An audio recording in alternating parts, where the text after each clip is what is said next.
So I've already got the sketch here, and I laid down some base colors just from my intuition and what I think looks right. And this is my reference. It's just a picture I found on Pinterest.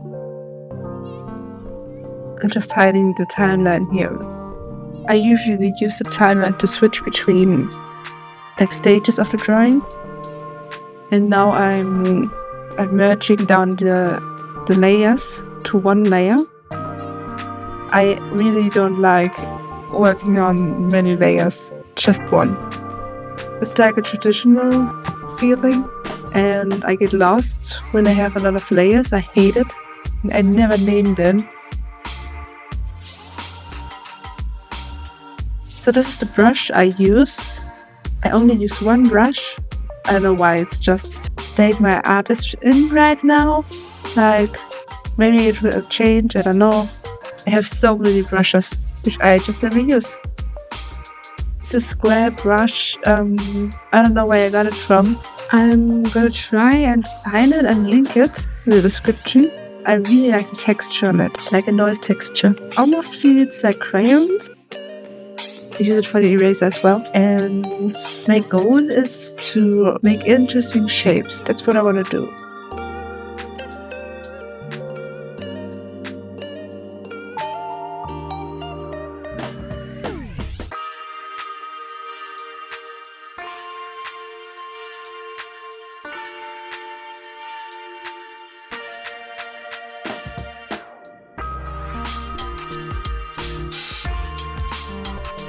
Okay, I'm gonna hide the reference image for now, and I put it on a second monitor. I just wanted to show you the reference, but I just realized that I can just pop up the image for you.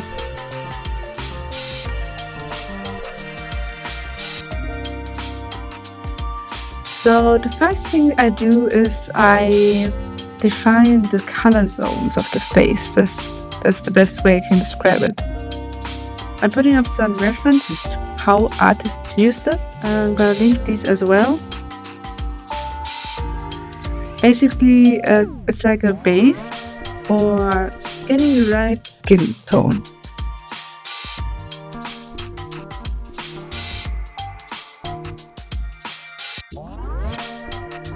You've got the red in the middle of the face because there are a lot of veins, I guess, and you've kind of got a yellow face zone and a blue face zone. I really don't know exactly how it works.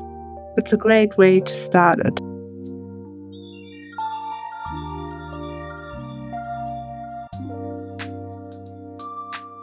I guess the lower face is more desaturated, almost like a blue.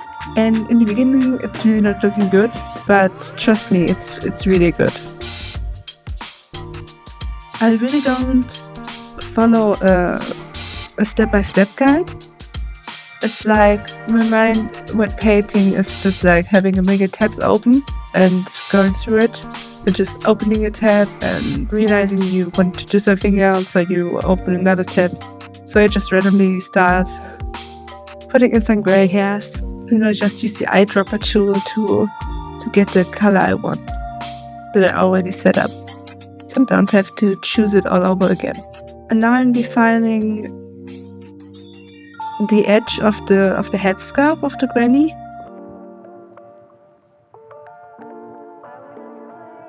And putting in the edges of some folds, I guess. I choose the colors intuitionally. Like, I did so many studies in the last years. A lot of the time, it's not the right color, not at all. If you look at the reference, it's definitely different. I think it's really freeing. And I would never eyedrop colors from the reference, because to me, I don't want a color study of the reference.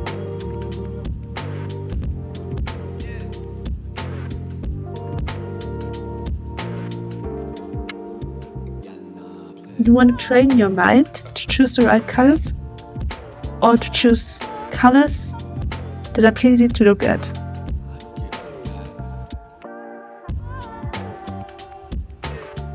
So I'm shrinking the brush now and choosing a darker color.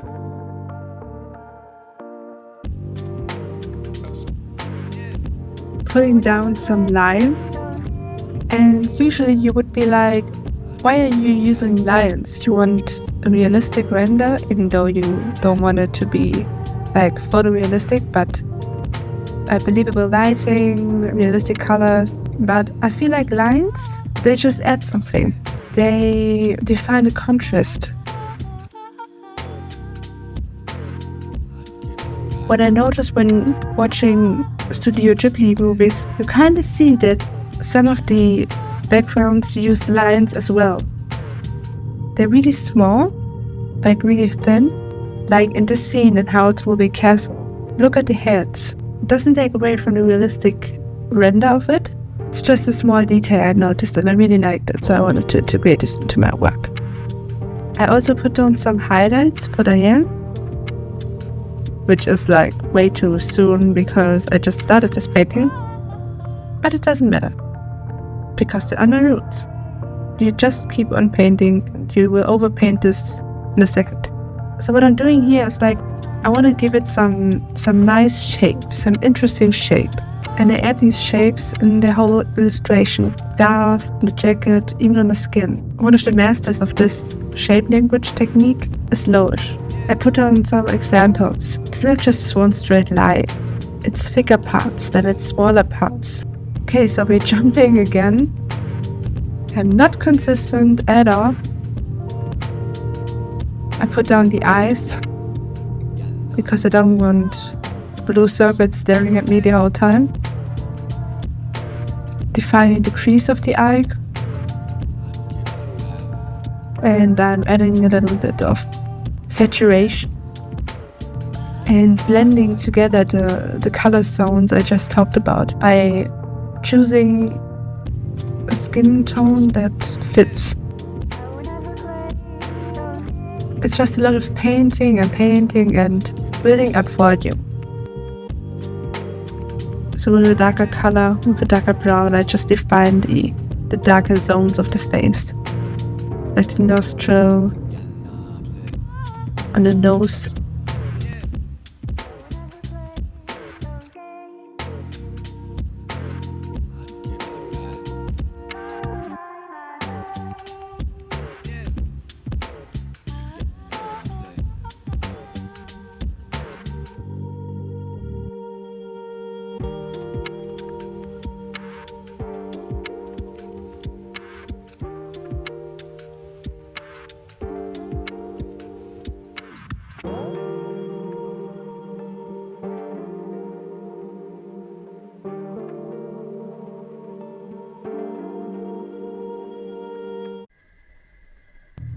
I'm going for some more saturated colors, but I immediately noticed that they're way too saturated. So I just go over with the base color to tone down that saturation. Because skin is very matte. It's very subtle, and that's why it's so hard to draw, so hard to paint. Like with metal, you can see the shininess, but skin has so many colors, so many different zones. Like it's really hard to paint without making it shiny or metal looking. So by painting, I'm of course looking at the reference all the time, and I'm defining where the light is coming from. It's a washed out photo, it's not a good reference at all. And I kind of was like asking myself why I chose it, but I don't know, I just liked it. So I had to stick with it. It's like a cloudy day, I assume, and there's not really a lot of shadow defining. Like everything is soft and not defined. Like there's some clear shadow, but the light is coming from above, like from the cloudy sun. So the left side of her face is more in shadow. Like I said, the shadow is subtle, but it's there, and just building it up.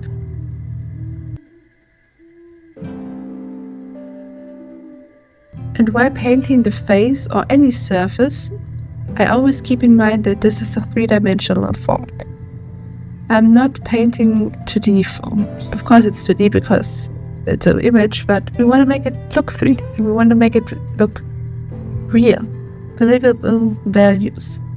Like if you look at the face of a 3D model, you can see all these pockets of fat, pockets of tissue. There are so many zones on the face, and you really need to learn, and you really need to get to know these zones. Like not in detail, I don't think that's necessary. But if you feel through your face, you feel all these bumps and flat areas, and they all react different to lighting. I always see the volume on the face. Like, where would be the wireframe of the face? Where are the creases? Where's the volume?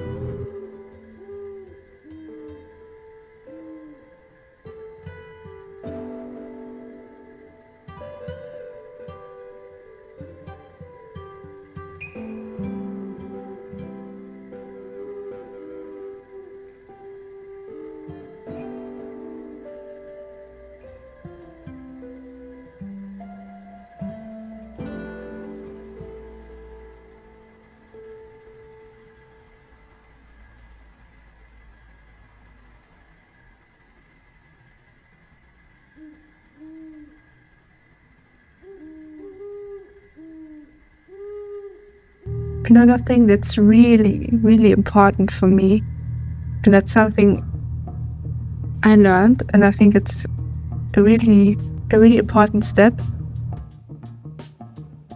The best way I can describe it is like go to Blender, apply a bevel modifier, and you can see the sides are rounded up.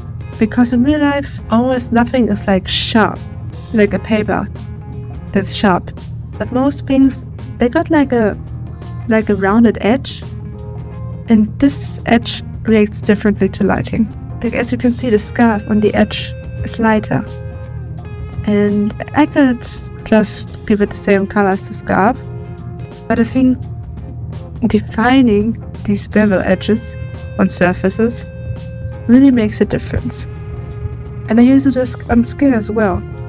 When the face touches the scarf, the skin is kind of pushing against the scarf, and it's folding this little skin fold, which is going to react differently to lighting.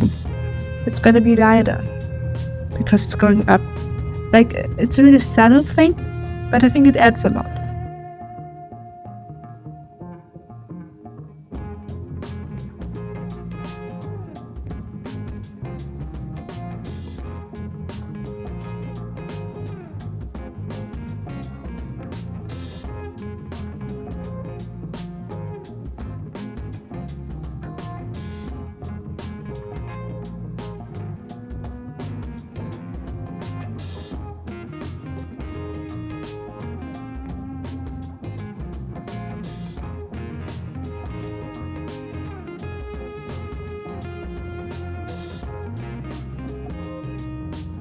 Lighter areas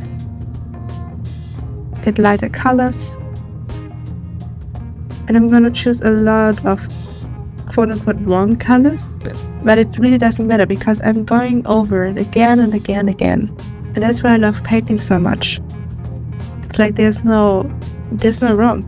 You can just paint over things, and every stroke is building up volume. A little bit more red for the cheeks, and I'm softening it with a brighter color. Like you could do this also with a smudge brush, which there's nothing against it. I used to use smudge brushes a lot, but for me it kind of takes away the texture. And if I can do it with the square brush as well, I'm gonna do it with the brush.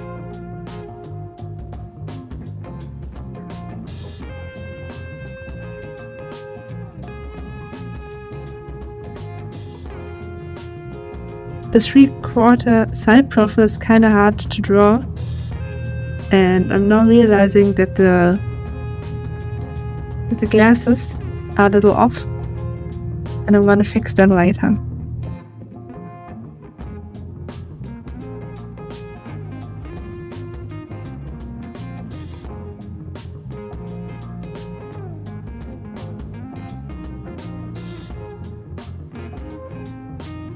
The frame of the glasses are kind of transparent, so I'm adding a lighter color to it.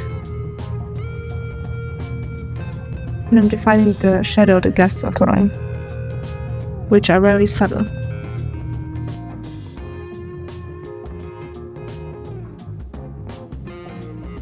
And I really don't try to zoom in. Like, this is the stage I'm working on 99% of the time. I wouldn't recommend zooming in, especially in the beginning. If you're really adding small, really small details, you can zoom in.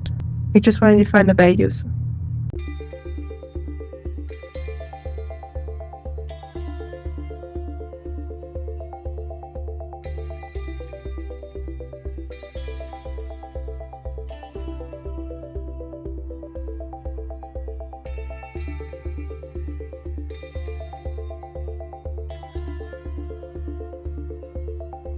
I'm erasing the lines because I merged the colors and the lines.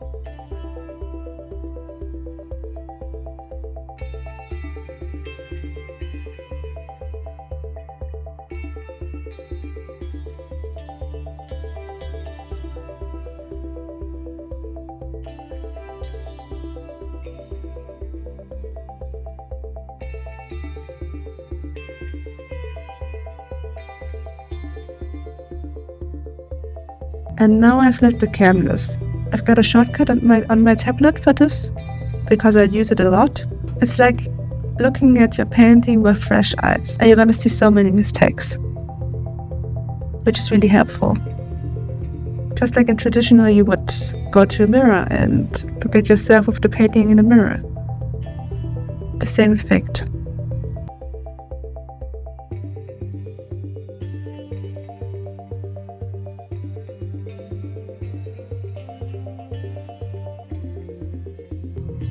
I'm adding the highlights again. And I'm adding the bevel, which I'm gonna call it. Like, I don't know what's the name for it. I bet there's a scientific or an art name for this technique. The more contrast the edges have, the more readable it is.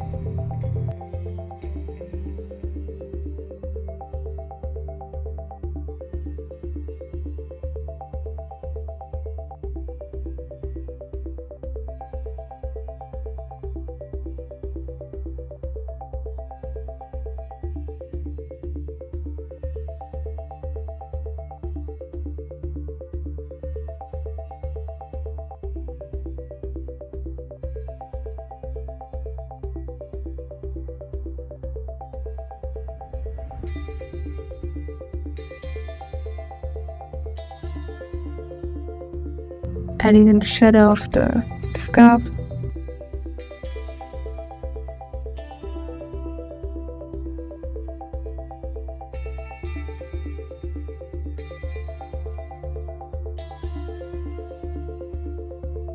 Giving her more hair, because I kind of gave her a receding hairline.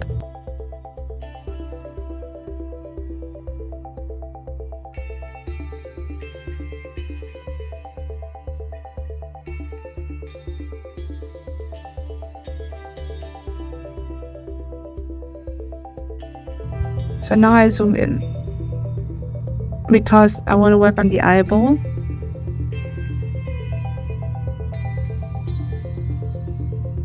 Sketching in the eye with a dark brown.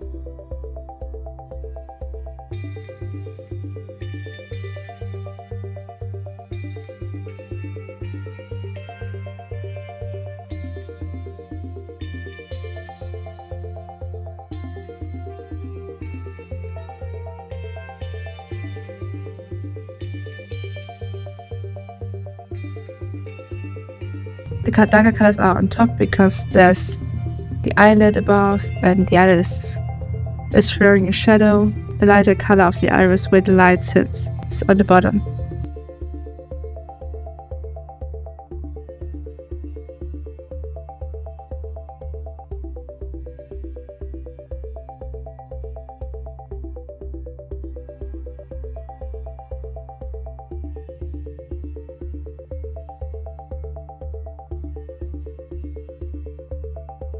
I also put down a crease between the pupil and the iris. Like in real life it would be incredibly subtle, but with an illustration I can just enhance that. And as long as it looks kind of it, I'm gonna do that.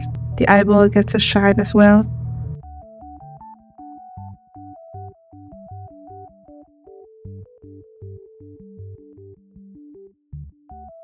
More hard edges.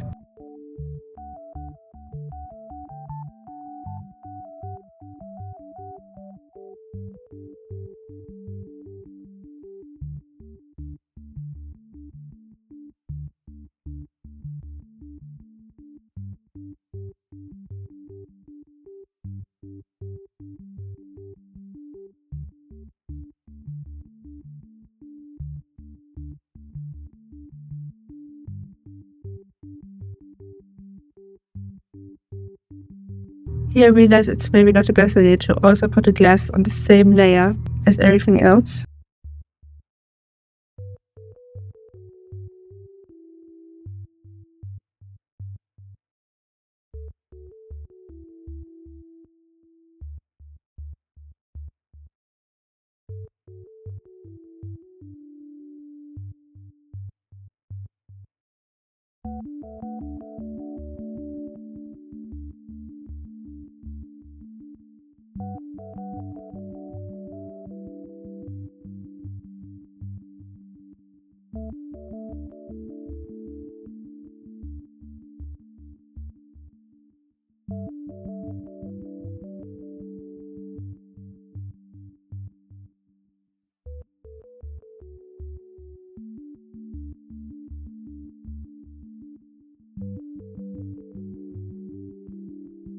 Put it on light colors under the eye, where the creases are.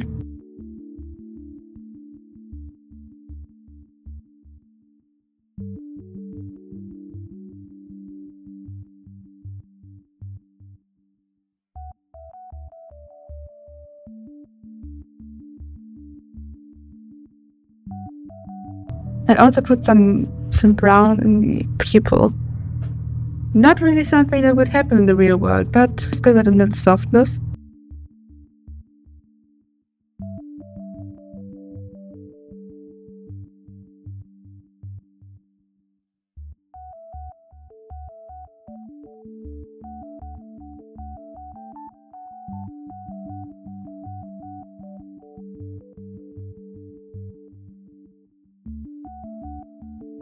The nose needs more volume. And as you can see at the moment, it really looks really shiny and bad. You just have to push through. There are not enough subtle value changes yet.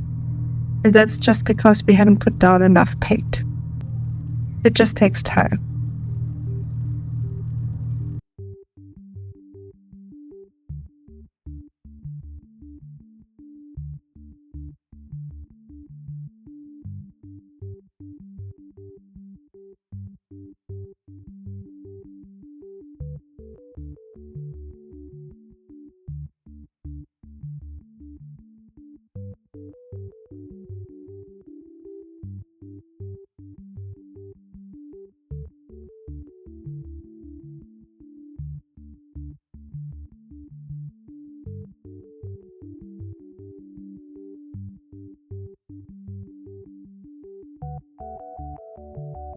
In this stage, we can also have muddy colors. You just need to keep on painting.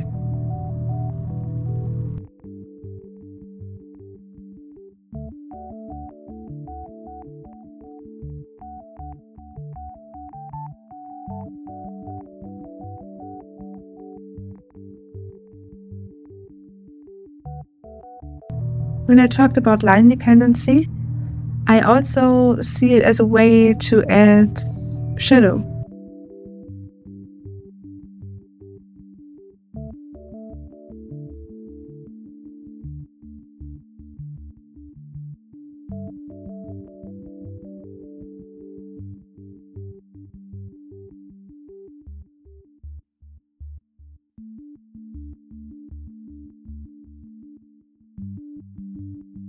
Can be finding the nostril and the shadow of the nose, and just picking colors I already put down that look okay. If we would be traditional, we would have a color palette with the colors, and we would dip in the colors we already mixed.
So everything in the world reflects light, except when you're in space. But on Earth, everything reflects light, and it may be very subtle, but it's there. So her skin would reflect the green color of the scarf, but it's so subtle that you wouldn't notice it at all. That's why it's a little yellow.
I'm also starting to define the hair strands. Hairs are not painted individually, like they come in pockets, like they come in groups, so they would clump together in strands.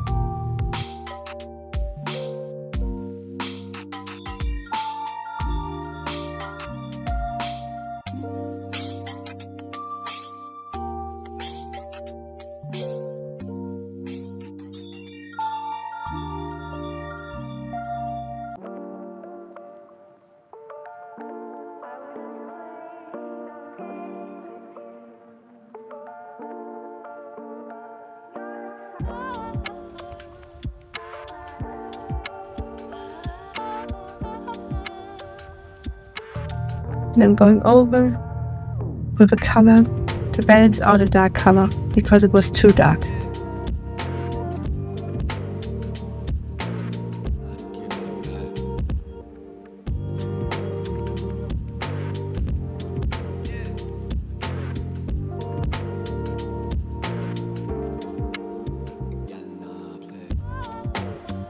Because she's standing on the outside and the sky is reflecting on her,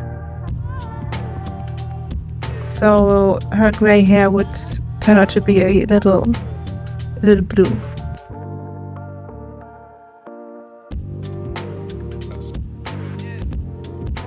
We also have to keep in mind this reference most likely was edited or taken on our camera. That's why it's not really a good reference.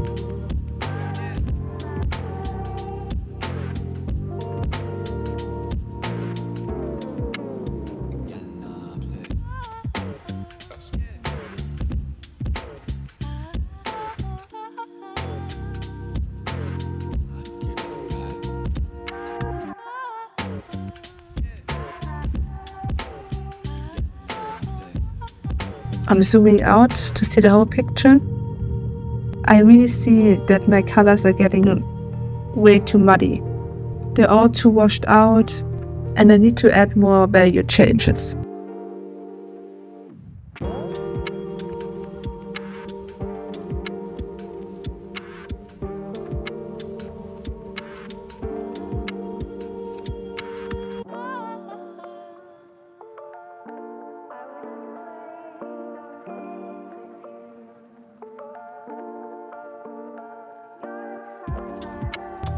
I put the reference back up to make it grayscale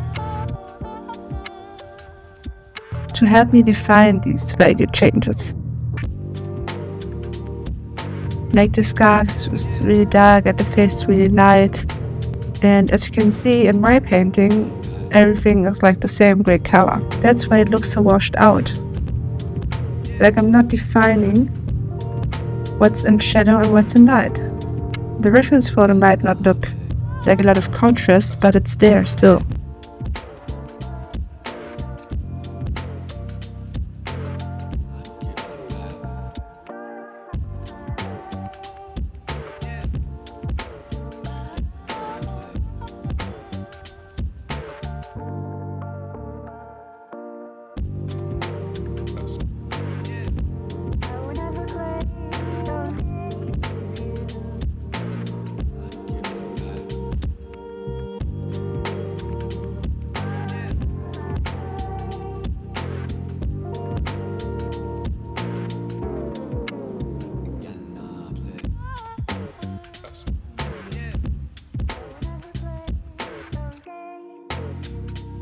So what I do is I grab a lasso tool, I go to corrections. It's in German, but it's like color correction. And I put down the hue. I do the same thing, but for the lighter areas of the face.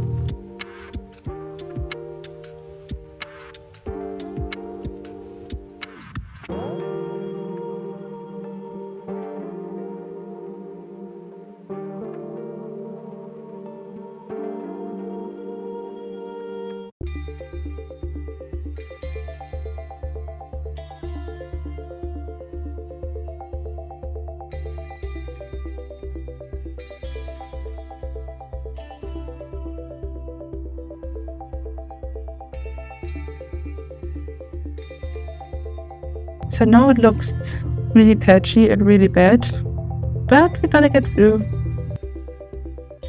I'm smudging down all these hard edges.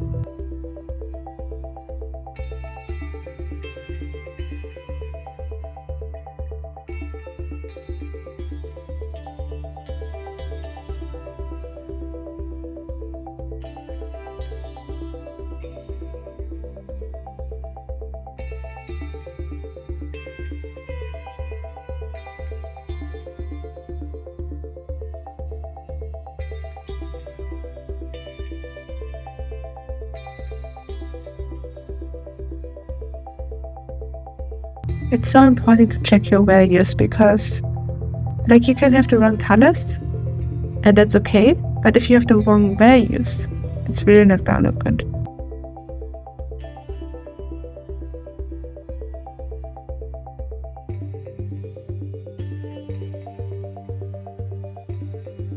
Oh, okay, now I'm taking a soft brush, so I'm lying, I didn't use one brush only. Turn the mode to soft light and start painting over the face.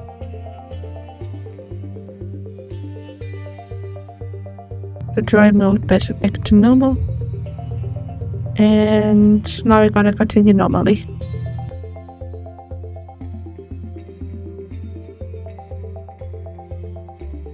So at this point, I'm just repeating the steps I already mentioned, and I'm gonna fast forward the last part of the painting. This took me 2 hours, and you can skip to the timestamp on the screen to see the end result and my conclusion.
This is the end result, and I hope you took something away from this. Thanks for watching.